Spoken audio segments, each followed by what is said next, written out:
Yo, what's going on, guys? It's Houston Sports Talk back into the video today, and today we're going to be previewing the Houston Astros regular season game number 69. This will be a big game for the Astros. Carlos Correa returning to Houston, but I think the more important thing is the Astros trying to go over 9 games, be 9 games over 500 for the first time this year. They had an opportunity to do it to start that White Sox series. They had the opportunity to do it at the end of the Cleveland series on Sunday. The Astros had Walter on the mound, and the offense struggled a little bit and lost, was it 4-2 or 5-2, something like that? But the offense did not do well enough for the Astros to win the game. They came back to tie the game, but then you saw Cleveland get that lead right back. But they were 8 games over 500 after the extra innings win last Saturday.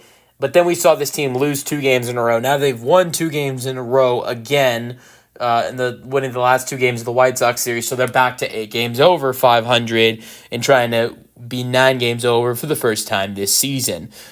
69 games would be the exact number of games it would take the Astros to get to 9 games over 500. How many did it take the 2024 Astros? 119 games it took the Astros. Last year it took the Astros like 82 or 83 games just to get over 500. So much better this year so far compared to last year for the Astros. Let's go over what this Astros lineup looks like today. The pitching matchup is Colton Gordon versus Chris Paddack Jr. The Astros got to Chris Paddack Jr. early in the season. The Astros faced Chris Paddack for the series finale of the Twins Astros series that was on I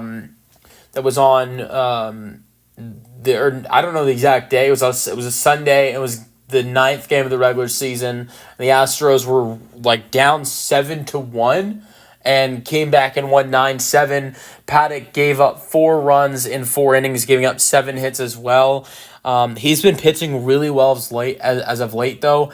I think with the Astros being a team that gave him some damage earlier in the season, and also knowing he's been good as of recently, it makes me confident that the Astros can maybe get to him again today. So that is positive for me.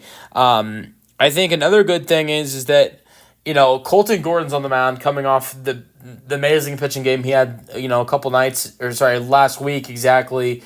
A week ago against the Guardians, getting his first major league win, going 5 innings, only 1 earned run given up. It was great baseball for Colton Gordon. I think that is something you want to see again from him today. Hopefully we see it. I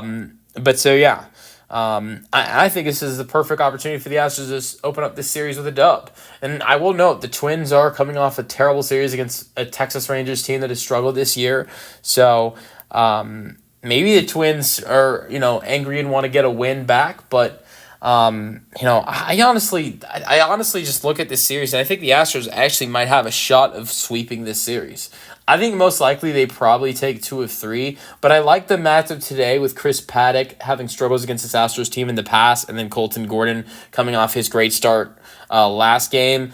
And then tomorrow, the Astros have had struggles against Joe Ryan. That worries me, but you've got Hunter Brown on the mound, so I think things should be okay. And then the series finale, they've got Simone Woods-Richardson on the mound, and the Astros got Brandon Walter, who's been outstanding. So, that definitely makes me feel good about the Astros' chances in this series to at least take 2 of these 3 games, but maybe even all 3. So let's go over what this Astros lineup looks like today. No Isaac Paredes getting an MRI on that leg injury that happened the other night or last night. Jeremy Pena is at leadoff. Yadier Diaz is at the 2 spot for the first time this year at catcher. Altuve is the DH. At 3 spot, Christian Walker's 4 at first base, Jake Myers at 5 in center field, Ken Smith is at 6 in right field, Jacob Milton is at 7 in left field, Mauricio Dubon's at third base and at the 8th spot, and then Brendan Rodgers is at 9 at the second base. Keep in mind, Brendan Rodgers, Colton Gordon's last outing, Brendan Rodgers hit a home run in that game. The thing that really concerns me with this team right now is the injuries that are starting to just get crazy with the position players. Isak, we know what happened with him last night. There's an MRI about to happen with him. Jordan's been out for over a month now.